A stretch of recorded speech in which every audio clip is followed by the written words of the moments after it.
कलयुग में हर आदमी की सफलता के पीछे एक औरत का हाथ ही नहीं बल्कि बाप का जूता और माँ की चप्पल भी रहती है। डायबिटीज की बीमारी ऐसी ही नहीं आई भारत में साफ। यहाँ पर हर छोटी छोटी बात पे लोगों का मुंह मीठा करवाना जो पड़ता है। इसलिए देश की गरीबी का असली एहसास तब हुआ जब बाइक पोंछने वाला कपड़ा भी खड़ी गाड़ी में से कोई चुरा के ले गया। बताओ। एक आदमी सूट सिलवाने के लिए एक दर्जी के पास गया। दर्जी ने कपड़ा नापा और बोला कपड़ा कम है, तो वो दूसरे दर्जी के पास चला गया। उसने नाप लेने के बाद कहा आप 3 दिन बाद सूट आकर ले जाइए। 3 दिन बाद उसने सूट लिया और पैसे दे रहा था कि दर्जी का 5 साल का लड़का वहां आ गया। उसने भी बिल्कुल उसी कपड़े का सूट पहन रखा था। वो आदमी पहले दर्जी के पास गया और बोला तुम तो कहते थे कि कपड़ा कम है, लेकिन दूसरे दर्जी ने उसी कपड़े से न केवल मेरा बल्कि अपने लड़के का भी सूट बना लिया है। इस पर वो दर्जी बोला अरे भाई, उसका लड़का 5 साल का है और मेरा 11 साल का है, तू ही बता पूरता क्या कपड़ा। आदमी सीधा बेहोश हो गया। कल मेरे एक दोस्त की तबीयत खराब थी तो उसके घर वालों ने उसे आईसीयू में भर्ती करा दिया। ये सुन मैं भी पहुंचा देखने कि दोस्त ठीक तो है। मैंने जब उससे पूछा क्या हो गया तो दोस्त बोला क्या बताओ भाई, आज मोबाइल खराब हो गया तो रात 9 बजे खाना खाती ही नींद आ गई। घर वाले घबरा गए कि हर रात 3 बजे तक जागता रहता है तो आज बेहोश कैसे हो गया। उठा ला पटक दिए यहाँ। पति रोज ऑफिस जाते समय अपने पत्नी से पूछता मोटी रूपा साथ में है कि नहीं, और पत्नी उत्तर देती हाँ है। पड़ोसन रोज सुनती थी पर बीच में दीवार होने की वजह से देख नहीं पाती थी। आखिर एक दिन उसने जाकर पड़ोसन से पूछ ही लिया कि ये मोटी रूपा कौन है जिसके बारे में आपके पति रोज पूछकर जाते हैं। हमने तो आज तक नहीं देखा। उत्तर मिला मोटी रूपा मतलब मोबाइल, टिफिन, रुमाल, पर्स। ये सुन पड़ोसन बेहोश हो गई। बचपन की सबसे बड़ी गलतफहमी, भाई बड़े होते ही जिंदगी बड़ी मजेदार हो जाएंगी। बचपन में हमारे समय में फ्रिज नहीं था, तब हम विक्स की गोली खा के पानी पीते थे। बड़ा ठंडा ठंडा लगता था। वो होली पर भी खुश होता है, ईद पर भी खुश होता है, क्रिसमस पर भी खुश होता है। सरकारी कर्मचारी का कोई धर्म नहीं होता है साहब, वो हर छुट्टी पे खुश होता है। बचपन में रोज सोचते थे कि कल से पक्का सुबह जल्दी उठ के पढ़ाई करेंगे और इसी कल कल के चक्कर में कमबख्त पूरा साल गुजर जाता था। जितनी भी पुरानी फिल्में देखो सभी में डॉक्टरों का एक ही जवाब सुनने को मिलता है, अब कुछ कह नहीं सकते हैं, अब इन्हें दवा की नहीं दुआ की जरूरत है। अंबानी से एक न्यूज़ इंटरव्यू में पूछा गया आपकी सफलता के पीछे सबसे बड़ा राज क्या है। अंबानी ने जवाब दिया मैंने कभी सरकारी नौकरी की तैयारी के चक्कर में अपना समय बर्बाद नहीं किया।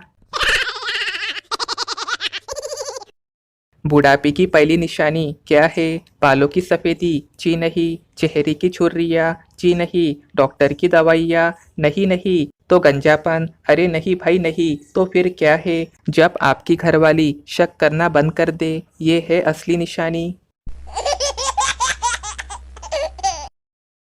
स्कूल में ये साइन थीटा और कॉस थीटा की जगह हेयर कटिंग का कोर्स ही सिखा देते तो आज कम से कम खुद का धंधा ही खोल लेते एक पढ़े लिखे बेरोजगार की कलम से। इंडिया में ज़्यादातर लोग आविष्कार से ज़्यादा चमत्कार में भरोसा करते हैं, इसलिए तो भारत में वैज्ञानिक कम और बाबा अधिक पाए जाते हैं।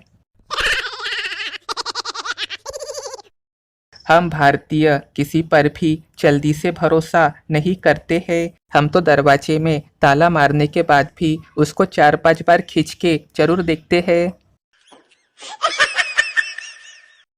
मोबाइल के यूज को देखते हुए मोबाइल में एक नया सिस्टम लॉन्च किया है। अगर 1 घंटा मोबाइल ना छुओ तो मोबाइल से आवाज़ आती है, मालिक जिंदा हो या चल बसे।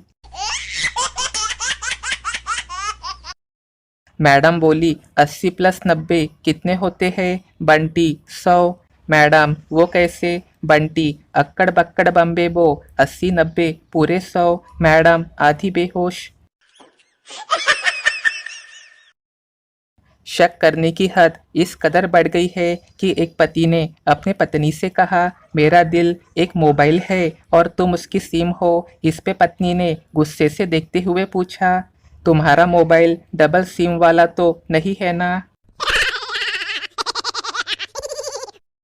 बेटा बोला, पापा मुझे 50 रुपए देना। बाप अभी पिछले हफ्ते ही 100 रुपए दिए थे, पहले उसका हिसाब दे। बेटा अगर हिसाब की बात है तो मुझे हर उस पैसे का हिसाब चाहिए जो बचपन से अब तक रिश्तेदार मुझे दे जाते थे। फिर क्या, दे चप्पल, दे लाते। मियाँ बीवी के बीच जोरदार झगड़ा होने के बाद बीवी, मैंने भी अपनी माँ की बात मान ली होती तो आज अच्छा होता। पति बोला, क्यों, क्या कहती थी तेरी माँ? बीवी, वो कहती थी मत कर इस लड़के से शादी। पति बोला, क्या सच में? हे भगवान, और मैं आज तक उस भली औरत को बुरा समझता रहा जो मुझे इस नरक से खुद बचाना चाह रही थी। बीवी के चंगुल के अलावा आप दुनिया में कहीं भी फंसे हो, भारत सरकार आपको वापस ला सकती है। जनहित में जारी। मास्टर बोला, बच्चों कुछ पूछना हो तो पूछ लो, डरने की कोई जरूरत नहीं। पप्पू, सर मैथ्स वाली मैम के साथ आपका कोई चक्कर तो नहीं चल रहा है? मास्टर बेहोश। हस्बैंड बाल कटवा के घर लौटा और अपने पत्नी से बोला, देखो मैं तुमसे 10 साल छोटा लगता हूँ या नहीं? हाजिर जवाबी पत्नी बोली, मुंडन ही करवा लेते तो ऐसा लगता अभी अभी पैदा हुए हो। आजकल बढ़ते ब्रेकअप के मामलों को देखते हुए प्रपोज करते समय आई लव यू के बाद बोलने वाली जरूरी लाइन, देखो अगर हाथ पकड़ो तो उम्र भर के लिए पकड़ना, क्या है ना कि मुझे जिंदगी पार करनी है, सड़क नहीं।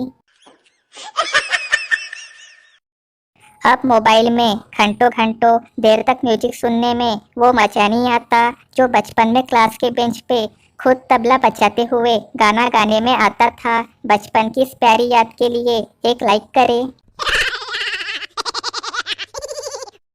बारिश में औरतों का मूड कैसा रहता है देखिए। अमीर औरतें, चलो लॉन्ग ड्राइव पे चलते हैं, मजा आएगा।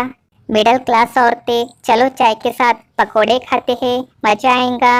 और फिर बची एक मेरी बीवी, कमरे में रस्सी बांध दो, कपड़े सुखाने हैं। सिर्फ पुरुष ही अपने अंदर के रावण को क्यों मारे? स्त्रियों को भी चाहिए कि वो भी अपने अंदर की कैकई, ताड़का, मंथरा और शूर्पणखा को मारे। शादीशुदा शब्द में शादी तो समझ में आता है, मगर ये शुदा क्या होता है समझ में नहीं आता, कोई समझाएगा?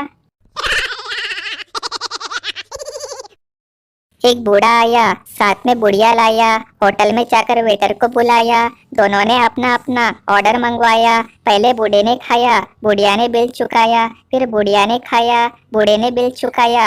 ये देखकर वेटर का सिर चकराया। वो उनके पास आया और बोला, जब तुम दोनों में इतना प्यार है तो खाना एक साथ क्यों नहीं खाया? इस पर बूढ़े ने फरमाया, जानी तेरा सवाल तो नेक है, पर कमबख्त हमारे पास दांतों का सेट बस एक है। इश्क और इलेक्शन में जो वादे होते हैं उसे हवाई फायरिंग कहते हैं। ब्रेकअप के बाद रोती हुई लड़की को कंधा देने वाला दोस्त अगला बॉयफ्रेंड बनने का प्रबल दावेदार होता है। आज के टाइम में सबसे सुखी आदमी वही है जिसे लेटते ही नींद आ जाए और बैठते ही पेट साफ हो जाए, बाकी सब तो मोह माया है।